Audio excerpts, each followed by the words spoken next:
ತನುವು ನಿನ್ನದು ಮನವು ನಿನ್ನದು, ತನುವು ನಿನ್ನದು ಮನವು ನಿನ್ನದು, ಎನ್ನ ಜೀವನ ಘನವು ನಿನ್ನದು. ನಾನು ನಿನ್ನವನೆಂಬ ಹೆಮ್ಮೆಯ ಋಣವು ಮಾತ್ರವೇ ನನ್ನದು. ತನು ನಿನ್ನದು ಮನವು ನಿನ್ನದು.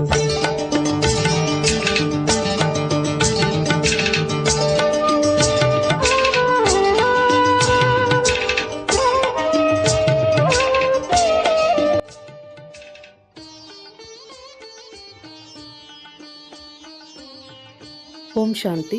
ಉರುಳಿಯ ದಿನಾಂಕ 6/3/2026. ಬಾಪ್ ದಾದಾ ಮಧುಬನ. ಮಧುರ ಮಕ್ಕಳೇ, ಸತ್ಯವಾದ ರಕ್ಷಣಾ ಸೈನಿಕರಾಗಿ ಎಲ್ಲರನ್ನೂ ಈ ಪಾಪದ ಪ್ರಪಂಚದಿಂದ ಪುಣ್ಯದ ಪ್ರಪಂಚಕ್ಕೆ ಕರೆದುಕೊಂಡು ಹೋಗಬೇಕಾಗಿದೆ.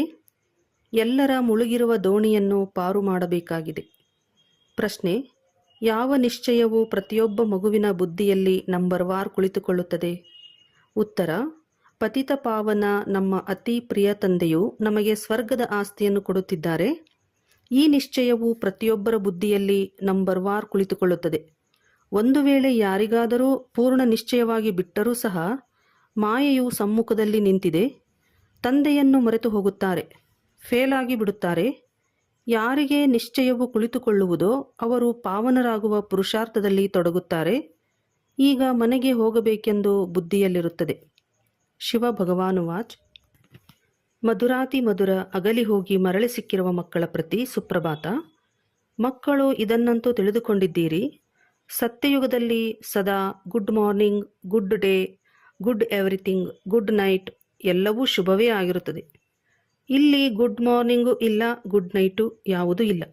ಎಲ್ಲದಕ್ಕಿಂತ ಅಶುಭವಾಗಿದೆ ರಾತ್ರಿ. ಅಂದ ಮೇಲೆ ಎಲ್ಲದಕ್ಕಿಂತ ಒಳ್ಳೆಯದು ಯಾವುದು? ಮುಂಜಾನೆ. ಇದಕ್ಕೆ ಅಮೃತ ವೇಳೆ ಎಂದು ಹೇಳಲಾಗುತ್ತದೆ. ನಿಮ್ಮದು ಪ್ರತಿ ಸಮಯ ಶುಭವೇ ಶುಭವಾಗಿದೆ. ಮಕ್ಕಳಿಗೆ ಗೊತ್ತಿದೆ, ಈ ಸಮಯದಲ್ಲಿ ನಾವು ಯೋಗ ಯೋಗೇಶ್ವರ ಮತ್ತು ಯೋಗ ಯೋಗೇಶ್ವರಿ ಆಗಿದ್ದೇವೆ. ಈಶ್ವರನು ನಿಮ್ಮ ತಂದೆಯಾಗಿದ್ದಾರೆ. ಅವರೇ ಬಂದು ಯೋಗವನ್ನು ಕಲಿಸುತ್ತಾರೆ. ಅರ್ಥಾತ್ ಒಬ್ಬ ಈಶ್ವರನೊಂದಿಗೆ ನೀವು ಮಕ್ಕಳ ಯೋಗವಿದೆ. ನೀವು ಮಕ್ಕಳಿಗೆ ಯೋಗೇಶ್ವರನ ನಂತರ ಜ್ಞಾನೇಶ್ವರನ ಬಗ್ಗೆ ಅರ್ಥವಾಗಿದೆ. ಯೋಗ ಹಿಡಿಸಿತೆಂದರೆ ಮತ್ತೆ ತಂದೆಯು ನಿಮಗೆ ಇಡೀ ಚಕ್ರದ ಜ್ಞಾನವನ್ನು ತಿಳಿಸುತ್ತಾರೆ. ಇದರಿಂದ ನೀವೂ ಸಹ ಜ್ಞಾನೇಶ್ವರರಾಗುತ್ತೀರಿ. ಈಶ್ವರ ತಂದೆಯು ಬಂದು ಮಕ್ಕಳಿಗೆ ಜ್ಞಾನ ಮತ್ತು ಯೋಗವನ್ನು ಕಲಿಸುತ್ತಾರೆ. ಯಾವ ಈಶ್ವರ?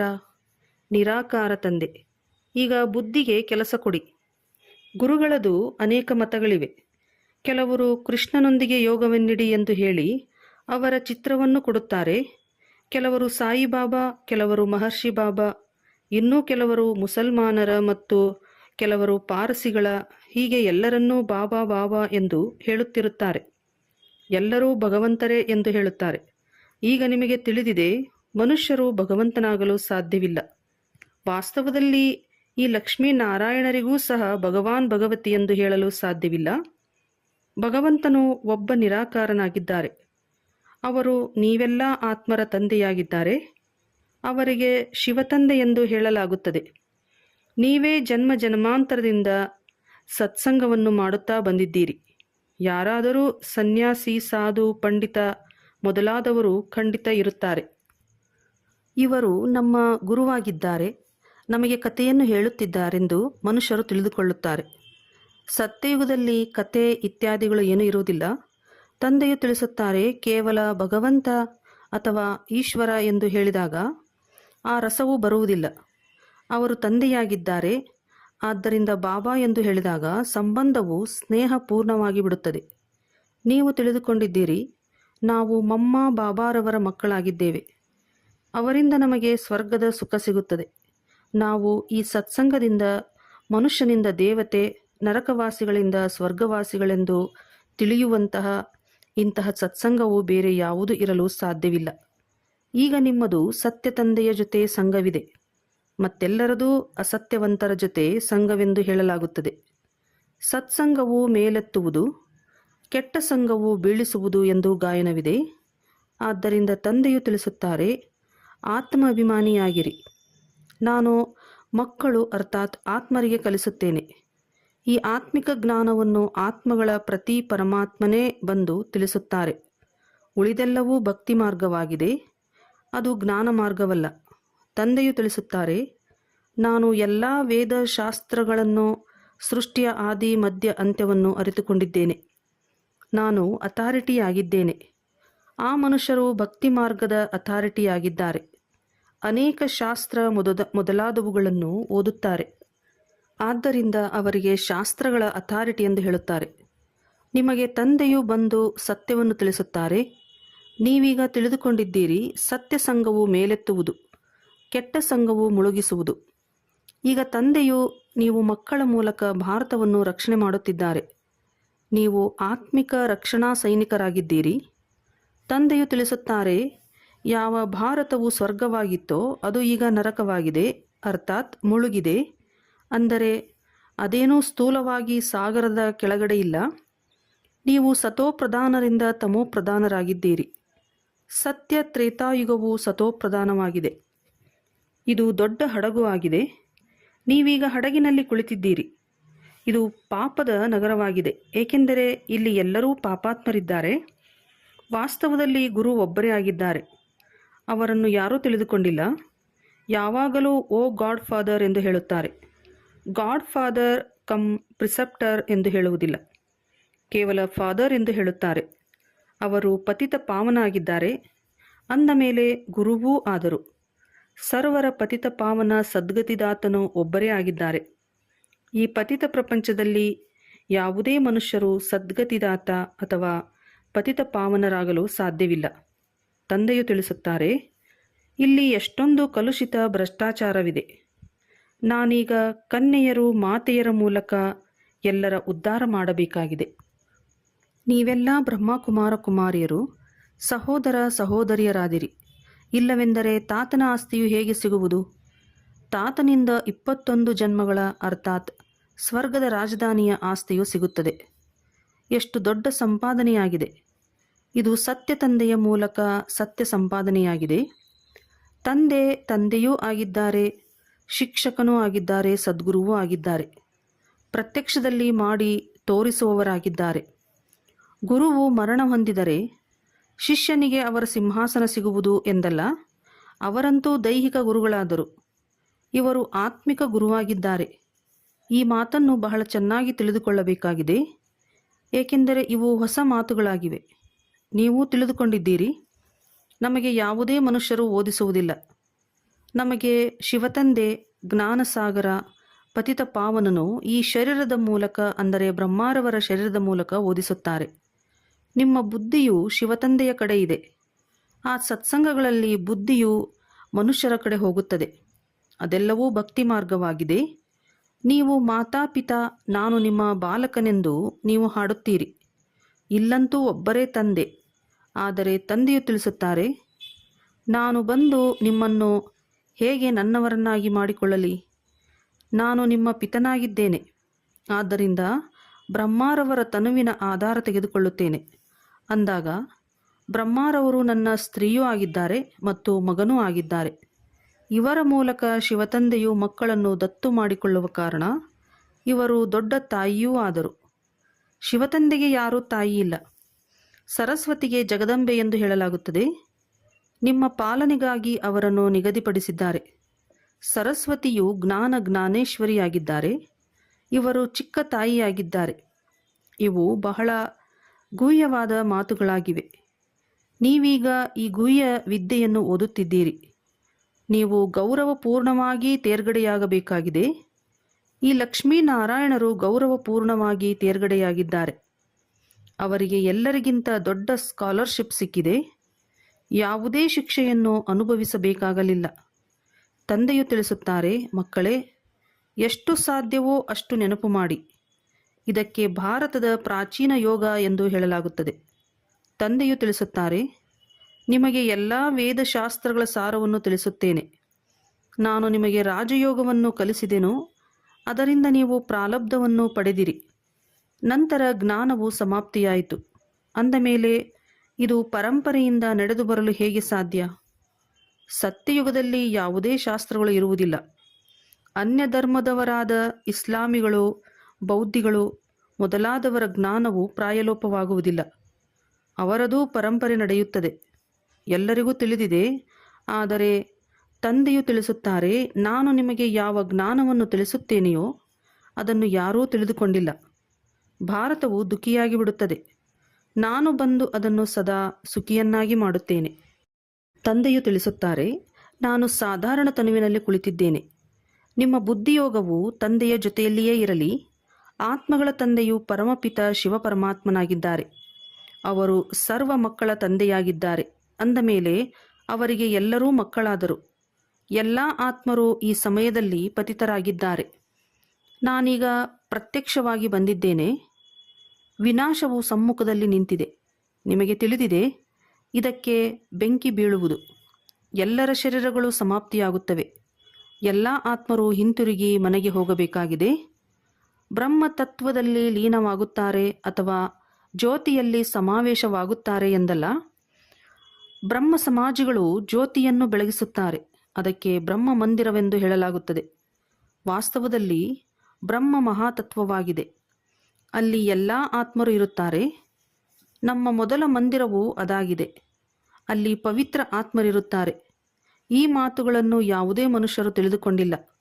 ಜ್ಞಾನಸಾಗರ ತಂದೆಯು ಕುಳಿತು ಮಕ್ಕಳಿಗೆ ತಿಳಿಸುತ್ತಾರೆ, ನೀವೀಗ ಜ್ಞಾನೇಶ್ವರರಾಗಿದ್ದೀರಿ, ನಂತರ ರಾಜರಾಜೇಶ್ವರರಾಗುತ್ತೀರಿ. ನಿಮ್ಮ ಬುದ್ಧಿಯಲ್ಲಿದೆ, ಪತಿತ ಪಾವನ ಅತೀ ಪ್ರಿಯ ತಂದೆಯು ಬಂದು ನಮಗೆ ಸ್ವರ್ಗದ ಆಸ್ತಿಯನ್ನು ಕೊಡುತ್ತಿದ್ದಾರೆ. ಕೆಲವರ ಬುದ್ಧಿಯಲ್ಲಿ ಇದೂ ಸಹ ಕುಳಿತುಕೊಳ್ಳುವುದಿಲ್ಲ. ಎಷ್ಟೊಂದು ಮಂದಿ ಕುಳಿತಿದ್ದಾರೆ. ಇವರಲ್ಲಿ ಯಾರೂ 100% ನಿಶ್ಚಯ ಬುದ್ಧಿಯವರಿಲ್ಲ. ಕೆಲವರು 80%, ಕೆಲವರು 50% ಇದ್ದಾರೆ. ಕೆಲವರು ಅದೂ ಇಲ್ಲ. ಅವರು ಸಂಪೂರ್ಣ ಕನಿಷ್ಠರಾದರೂ ನಂಬರ್ ವಾರ್ ಅವಶ್ಯವಾಗಿ ಇರುತ್ತಾರೆ. ಬಹಳ ಮಂದಿ ಮಕ್ಕಳಿಗೆ ನಿಶ್ಚಯವಿಲ್ಲ. ನಿಶ್ಚಯವಾಗಬೇಕೆಂದು ಪ್ರಯತ್ನ ಪಡುತ್ತಾರೆ. ಒಂದು ವೇಳೆ ನಿಶ್ಚಯವಾಗಲೂಬಹುದು. ಆದರೆ ಮಾಯೆಯು ಕಠಿಣವಾಗಿದೆ. ತಂದೆಯನ್ನು ಮರೆತು ಹೋಗುತ್ತಾರೆ. ಈ ಬ್ರಹ್ಮಾರವರು ಸಹ ಹೇಳುತ್ತಾರೆ, ನಾನು ಪೂರ್ಣ ಭಕ್ತನಾಗಿದ್ದೆನು. 63 ಜನ್ಮಗಳವರೆಗೆ ಭಕ್ತಿ ಮಾಡಿದ್ದೇನೆ. ತತತ್ವಂ. ನೀವೂ ಸಹ 63 ಜನ್ಮಗಳು ಭಕ್ತಿ ಮಾಡಿದ್ದೀರಿ. 21 ಜನ್ಮಗಳವರೆಗೆ ಸುಖ ಪಡೆದಿರಿ. ನಂತರ ಭಕ್ತರಾಗಿದ್ದೀರಿ. ಭಕ್ತಿಯ ನಂತರ ವೈರಾಗ್ಯ. ಸನ್ಯಾಸಿಗಳೂ ಸಹ ಈ ಶಬ್ದವನ್ನು ಎಲ್ಲರೂ ಹೇಳುತ್ತಾರೆ. ಜ್ಞಾನ, ಭಕ್ತಿ ಮತ್ತು ವೈರಾಗ್ಯ. ಅವರಿಗೆ ಗೃಹಸ್ಥದಿಂದ ವೈರಾಗ್ಯ ಬರುತ್ತದೆ. ಅದಕ್ಕೆ ಹದ್ದಿನ ವೈರಾಗ್ಯವೆಂದು ಹೇಳಲಾಗುತ್ತದೆ. ನಿಮ್ಮದು ಬೇಹದ್ದಿನ ವೈರಾಗ್ಯವಾಗಿದೆ. ಸನ್ಯಾಸಿಗಳು ಮನೆ ಮಠವನ್ನು ಬಿಟ್ಟು ಕಾಡಿಗೆ ಹೊರಟು ಹೋಗುತ್ತಿದ್ದರು. ಈಗಂತೂ ಯಾರೂ ಕಾಡಿನಲ್ಲಿಲ್ಲ. ಎಲ್ಲ ಕುಟೀರಗಳು ಖಾಲಿ ಬಿದ್ದಿವೆ. ಏಕೆಂದರೆ ಮೊದಲು ಸತೋಪ್ರಧಾನರಾಗಿದ್ದರು. ಈಗ ಅವರು ತಮೋಪ್ರಧಾನರಾಗಿ ಬಿಟ್ಟಿದ್ದಾರೆ. ಈಗ ಅವರಲ್ಲಿ ಯಾವುದೇ ಬಲವಿಲ್ಲ. ಲಕ್ಷ್ಮೀನಾರಾಯಣರ ರಾಜಧಾನಿಯಲ್ಲಿ ಯಾವ ಬಲವಿತ್ತೋ ಅದು ಪುನರ್ಜನ್ಮವನ್ನು ತೆಗೆದುಕೊಳ್ಳುತ್ತಾ ಈಗ ನೋಡಿ ಎಲ್ಲಿ ಬಂದು ತಲುಪಿದ್ದಾರೆ. ಏನೂ ಶಕ್ತಿ ಇಲ್ಲ. ಇಲ್ಲಿಯ ಸರ್ಕಾರವೂ ಸಹ ಹೇಳುತ್ತದೆ, ನಾವು ಧರ್ಮವನ್ನು ನಂಬುವುದಿಲ್ಲ. ಧರ್ಮದಲ್ಲಿಯೇ ಬಹಳ ನಷ್ಟವಿದೆ. ಹೊಡೆದಾಡುತ್ತಾ ಜಗಳವಾಡುತ್ತಿರುತ್ತಾರೆ. ಮತ್ತೆ ಎಲ್ಲ ಧರ್ಮದವರು ಸೇರಿ ಒಂದಾಗಲಿ ಎಂದು ಸಮ್ಮೇಳನಗಳನ್ನು ಮಾಡುತ್ತಿರುತ್ತಾರೆ. ಆದರೆ ನೀವು ಕೇಳಿರಿ, ಎಲ್ಲರೂ ಸೇರಿ ಒಂದಾಗಲು ಹೇಗೆ ಸಾಧ್ಯ? ಈಗಂತೂ ಎಲ್ಲರೂ ಹಿಂತಿರುಗಿ ಮನೆಗೆ ಹೋಗುವರಿದ್ದಾರೆ. ತಂದೆಯು ಬಂದಿದ್ದಾರೆ. ಈ ಪ್ರಪಂಚವು ಈಗ ಸ್ಮಶಾನವಾಗಲಿದೆ. ಬಾಕಿ ಇದಂತೂ ವಿಭಿನ್ನ ವೃಕ್ಷವಾಗಿದೆ. ಅಂದ ಮೇಲೆ ಇದು ಹೇಗೆ ಒಂದಾಗುವುದು ಎಂಬುದು ಏನನ್ನೂ ತಿಳಿದುಕೊಂಡಿಲ್ಲ. ಭಾರತದಲ್ಲಿ ಒಂದು ಧರ್ಮವಿತ್ತು. ಅವರಿಗೆ ಅದ್ವೈತ ಮತದ ದೇವತೆಗಳೆಂದು ಹೇಳಲಾಗುತ್ತಿತ್ತು. ದ್ವೈತ ಎಂದರೆ ದೈತ್ಯರು. ತಂದೆಯು ಹೇಳುತ್ತಾರೆ, ನಿಮ್ಮ ಈ ಧರ್ಮವೇ ಬಹಳ ಸುಖ ಕೊಡುವಂಥದ್ದಾಗಿದೆ. ನೀವು ತಿಳಿದುಕೊಂಡಿದ್ದೀರಿ, ಪುನರ್ಜನ್ಮವನ್ನು ತೆಗೆದುಕೊಂಡು ನಾವು ಪುನಃ 84 ಜನ್ಮಗಳನ್ನು ಭೋಗಿಸಬೇಕಾಗಿದೆ. ಈ ನಿಶ್ಚಯವಿರಲಿ, ನಾವೇ 84 ಜನ್ಮಗಳನ್ನು ತೆಗೆದುಕೊಂಡಿದ್ದೇವೆ. ನಾವೇ ಹೋಗಬೇಕಾಗಿದೆ, ಮತ್ತೆ ನಾವೇ ಬರಬೇಕಾಗಿದೆ. ತಂದೆಯು ಭಾರತವಾಸಿಗಳಿಗೆ ತಿಳಿಸುತ್ತಾರೆ, ನೀವು 84 ಜನ್ಮಗಳನ್ನು ಪೂರ್ಣ ಮಾಡಿದ್ದೀರಿ. ಈಗ ನಿಮ್ಮದು ಇದು ಬಹಳ ಜನ್ಮಗಳ ಅಂತಿಮ ಜನ್ಮವಾಗಿದೆ. ಕೇವಲ ಒಬ್ಬರಿಗೇ ಹೇಳುತ್ತಿಲ್ಲ, ಪಾಂಡವ ಸೈನ್ಯಕ್ಕೆ ತಿಳಿಸುತ್ತಾರೆ, ನೀವು ಪಾಂಡವರಾಗಿದ್ದೀರಿ. ನೀವು ಆತ್ಮಿಕ ಯಾತ್ರೆಯನ್ನು ಕಲಿಸುತ್ತೀರಿ. ಆದ್ದರಿಂದ ಪಾಂಡವ ಸೇನೆ ಎಂದು ಹೇಳಲಾಗುತ್ತದೆ. ಈಗ ರಾಜ್ಯವು ಕೌರವರಿಗೂ ಇಲ್ಲ, ಪಾಂಡವರಿಗೂ ಇಲ್ಲ. ಅವರೂ ಪ್ರಜೆಗಳು, ನೀವೂ ಪ್ರಜೆಗಳಾಗಿದ್ದೀರಿ. ಕೌರವ ಪಾಂಡವರು ಸಹೋದರರಾಗಿದ್ದಾರೆ. ಪಾಂಡವರ ಕಡೆ ಪರಮಪಿತ ಪರಮಾತ್ಮನಿದ್ದಾರೆ ಎಂದು ಹೇಳುತ್ತಾರೆ. ತಂದೆಯೇ ಬಂದು ಮಾಯೆಯ ಮೇಲೆ ಜಯಗಳಿಸುವುದನ್ನು ಕಲಿಸುತ್ತಾರೆ. ನೀವು ಆದಿ ಸನಾತನ ದೇವಿ ದೇವತಾ ಧರ್ಮದವರು ಅಹಿಂಸಕರಾಗಿದ್ದೀರಿ. ಅಹಿಂಸಾ ಪರಮೋ ಧರ್ಮ. ಮುಖ್ಯ ಮಾತೇನೆಂದರೆ ಕಾಮಕಟಾರಿಯನ್ನು ನಡೆಸಬಾರದು. ಭಾರತವಾಸಿಗಳು ತಿಳಿಯುತ್ತಾರೆ, ಗೋವಿನ ಹತ್ಯೆ ಮಾಡಬಾರದು, ಇದೇ ಅಹಿಂಸೆಯಾಗಿದೆ ಎಂದು. ಆದರೆ ತಂದೆಯು ತಿಳಿಸುತ್ತಾರೆ, ಕಾಮಕಟಾರಿಯನ್ನು ನಡೆಸಬೇಡಿ, ಇದಕ್ಕೆ ಅತಿ ದೊಡ್ಡ ಹಿಂಸೆ ಎಂದು ಹೇಳಲಾಗುತ್ತದೆ. ಸತ್ಯಯುಗದಲ್ಲಿ ಕಾಮಕಟಾರಿಯಾಗಲಿ ಜಗಳ ಕಲಹಗಳಾಗಲಿ ನಡೆಯುವುದಿಲ್ಲ. ಇಲ್ಲಂತೂ ಎರಡೂ ಇದೆ. ಕಾಮಕಟಾರಿಯೇ ಆದಿ ಮಧ್ಯ ಅಂತ್ಯ ದುಃಖ ಕೊಡುತ್ತದೆ. ನೀವು ಏಣಿಯನ್ನಿಳಿಯುತ್ತೀರಿ. ನೀವು ಭಾರತವಾಸಿಗಳೇ 84 ಜನ್ಮಗಳನ್ನು ತೆಗೆದುಕೊಂಡಿದ್ದೀರಿ. ಈ ಲಕ್ಷ್ಮೀನಾರಾಯಣರ ರಾಜ್ಯವಿತ್ತು, ನಂತರ ಪುನರ್ಜನ್ಮವನ್ನು ತೆಗೆದುಕೊಳ್ಳುತ್ತೀರಿ. ಒಂದೊಂದು ಜನ್ಮವು ಒಂದೊಂದು ಮೆಟ್ಟಿಲು ಆಗಿದೆ. ಇಲ್ಲಿಂದ ನೀವು ಒಮ್ಮೆಲೇ ಮೇಲೆ ಜಿಗಿಯುತ್ತೀರಿ. ಮೆಟ್ಟಿಲುಗಳನ್ನು ಇಳಿಯುವುದರಲ್ಲಿ ನಿಮಗೆ 5000 ವರ್ಷಗಳು ಹಿಡಿಸುತ್ತವೆ. ಮತ್ತೆ ಇಲ್ಲಿಂದ ಸೆಕೆಂಡಿನಲ್ಲಿ ಮೇಲೇರುತ್ತೀರಿ. ಸೆಕೆಂಡಿನಲ್ಲಿ ಜೀವನ್ಮುಕ್ತಿಯನ್ನು ಯಾರು ಕೊಡುವರು? ಶಿವತಂದೆ. ಈಗ ಎಲ್ಲರೂ ಒಮ್ಮೆಲೇ ನೆಲ ತಲುಪಿದ್ದಾರೆ. ಈಗ ತಂದೆಯು ತಿಳಿಸುತ್ತಾರೆ, ಕೇವಲ ನನ್ನೊಬ್ಬನನ್ನು ನೆನಪು ಮಾಡಿ. ಇದನ್ನು ಬುದ್ಧಿಯಲ್ಲಿ ನೆನಪಿಟ್ಟುಕೊಳ್ಳಿ. ಈಗ ನಾಟಕವು ಪೂರ್ಣವಾಯಿತು. ನಾವು ಹಿಂತಿರುಗಿ ಮನೆಗೆ ಹೋಗಬೇಕಾಗಿದೆ. ನಾವು ನಮ್ಮ ಮನೆಯನ್ನು ಮತ್ತು ತಂದೆಯನ್ನು ನೆನಪು ಮಾಡಬೇಕಾಗಿದೆ. ಮೊದಲು ತಂದೆಯನ್ನು ನೆನಪು ಮಾಡಿ. ಅವರೇ ನಿಮಗೆ ಮನೆಯ ಮಾರ್ಗವನ್ನು ತಿಳಿಸುತ್ತಾರೆ. ತಂದೆಯ ನೆನಪಿನಿಂದ ವಿಕರ್ಮಗಳು ವಿನಾಶವಾಗುತ್ತವೆ. ಬ್ರಹ್ಮತತ್ವವನ್ನು ನೆನಪು ಮಾಡುವುದರಿಂದ ಪಾಪವು ಕಳೆಯುವುದಿಲ್ಲ. ಪತಿತ ಪಾವನನು ಪರಮಾತ್ಮನೇ ಆಗಿದ್ದಾರೆ. ಅವರು ಹೇಗೆ ಪಾವನರನ್ನಾಗಿ ಮಾಡುತ್ತಾರೆ ಎಂಬುದನ್ನು ಪ್ರಪಂಚದಲ್ಲಿ ಯಾರೂ ತಿಳಿದುಕೊಂಡಿಲ್ಲ. ತಂದೆಯು ಬಂದು ಖಂಡಿತವಾಗಿಯೂ ಸ್ವರ್ಗದ ಸ್ಥಾಪನೆ ಮಾಡಬೇಕಾಗಿದೆ. ತಂದೆಯು ಬಂದಿದ್ದಾರೆ, ಆದ್ದರಿಂದಲೇ ನೀವು ಮಕ್ಕಳು ಜಯಂತಿಯನ್ನು ಆಚರಿಸುತ್ತೀರಿ. ಯಾವಾಗ ಬಂದರು, ಈ ತಿಥಿ ತಾರೀಕಿನಂದು ಬಂದರು ಎಂದು ಹೇಳಲು ಸಾಧ್ಯವಿಲ್ಲ. ಶಿವತಂದೆಯು ಯಾವಾಗ ಬಂದರೆಂದು ಹೇಗೆ ಹೇಳಲು ಸಾಧ್ಯ? ಬಹಳ ಸಾಕ್ಷಾತ್ಕಾರಗಳಾಗುತ್ತವೆ. ಮೊದಲು ನಾವು ಸರ್ವವ್ಯಾಪಿ ಎಂದು ತಿಳಿಯುತ್ತಿದ್ದೆವು, ಅಥವಾ ಆತ್ಮವೇ ಪರಮಾತ್ಮ ಎಂದು ಹೇಳಿಬಿಡುತ್ತಿದ್ದೆವು.